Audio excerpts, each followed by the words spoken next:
اللهم صل على محمد وآل محمد. Bismillahirrahmanirrahim, en el nombre de Dios, el clemente, el misericordioso, la paz de Dios sea con todos sus profetas, desde Adán hasta Muhammad, salawatullah wa salamuhu alayhim ajma'in.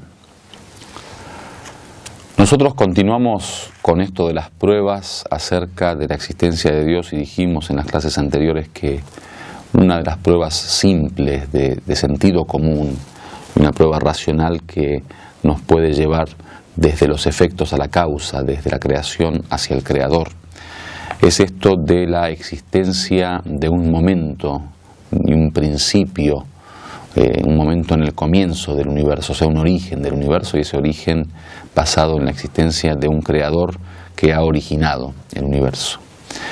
Dijimos que hay algunos científicos que han comprobado a través de la ciencia y la razón el hecho de la existencia de un creador y han comprobado que el mundo no es eterno.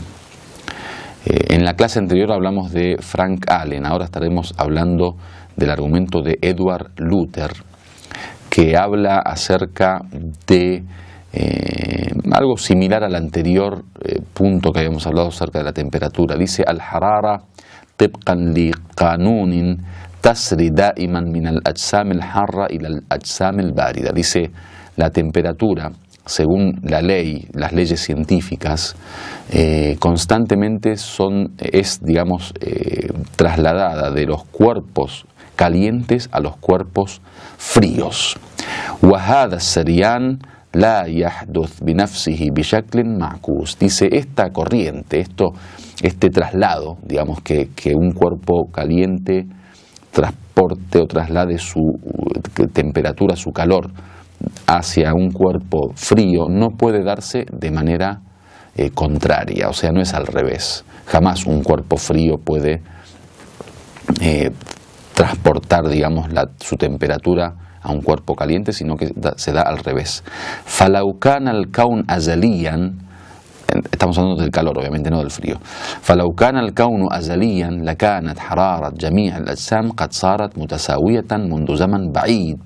Dice, si hubiera sido el universo eterno, es decir, si hubiera existido desde siempre y el universo no hubiera tenido un comienzo y un origen, entonces hubieran estado la temperatura de todos los cuerpos de una manera igual, es decir, se hubieran igualado las temperaturas de todos los cuerpos desde hace muchísimo tiempo, porque supuestamente sería eterno, ¿no?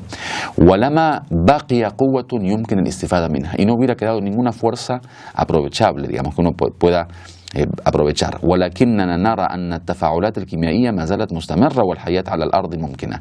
Dice, sin embargo, vemos que las reacciones químicas aún continúan. O sea, hay una continuidad de estas reacciones químicas en los cuerpos y la vida en la Tierra todavía es posible. ¿Qué quiere decir? Que si hubiera existido el universo desde siempre, estas temperaturas se hubieran igualado su nivel en todos los cuerpos y ya no hubiéramos podido utilizar estas fuerzas, digamos, esta energía, por lo cual la vida no hubiera sido posible ya, porque es eterno, supuestamente. Y como la vida aún es posible, significa que tuvo un origen, es decir, un comienzo. Entonces dice, las ciencias comprueban de una forma totalmente natural que el universo tiene un comienzo.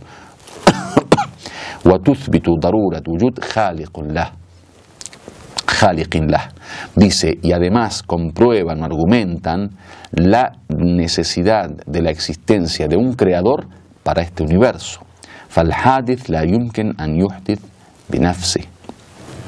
Entonces dice, aquello que tiene un origen, aquello que apareció, aquello que se creó, aquello que digamos existió desde un principio, es imposible que se haya creado solo. O sea, hay dos puntos necesarios entender en este argumento. Lo primero es saber si el universo tuvo un comienzo o no tuvo un comienzo. Es decir, ¿hay un principio para este universo, para la existencia del universo o no? Esa es la primera parte del argumento. La segunda parte es cómo llegamos con ese argumento a la existencia de Dios, porque a nosotros no nos interesa saber si el universo tuvo un principio o no. O sea, nuestro argumento en realidad es cómo probar la existencia de Dios. haya tenido un comienzo el universo o no. Entonces ahora unimos dos cuestiones. Primero, el universo que tuvo un comienzo. Segundo, cómo eso nos sirve para la existencia de Dios. El argumento es muy claro. Si el universo no tuvo un comienzo, entonces el principio queda, digamos, confuso. No, o sea, no el principio, la eternidad. Digo, esta eternidad es confusa.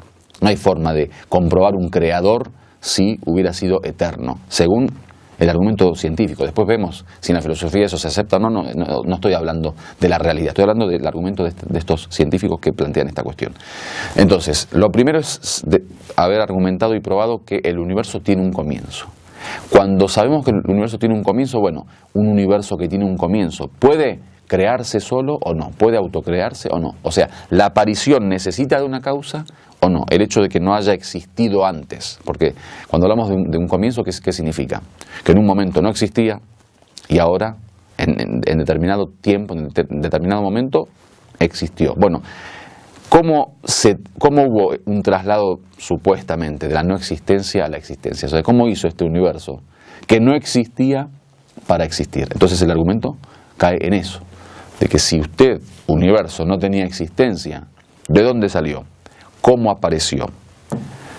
Al fin y al cabo, usted que no tenía existencia es un efecto de algo. Ese algo lo llamamos causa primera, lo llamamos Dios, lo llamamos justamente el originador, el creador. Entonces eso es lo que quiere decir con esto que dijo a lo último, que la ciencia ha comprobado de forma normal que el universo tiene un origen y además con eso comprobamos necesariamente la existencia de un originador, de un creador. ¿Por qué? Porque el ser que es hadeth, o sea, es un efecto, es algo que se creó, es algo que apareció de la nada, la yumken an yahduth binafsihi, es imposible que aparezca por su propia cuenta. O sea, el que no tiene existencia no tiene capacidad de poder autocrearse, porque no es nada. O sea, digamos, el objeto, el algo, la cosa, tiene que venir de algo. Es imposible que la nada sea la causa de algo, o del objeto, o de la cosa. En la próxima seguiremos hablando de algunos otros argumentos y así trataremos de ver la forma en que también el Corán hace de este argumento una cuestión que nos lleva al conocimiento de Dios y a la prueba de su existencia. Hasta la próxima. Walhamdulillahi Rabbil Alamin.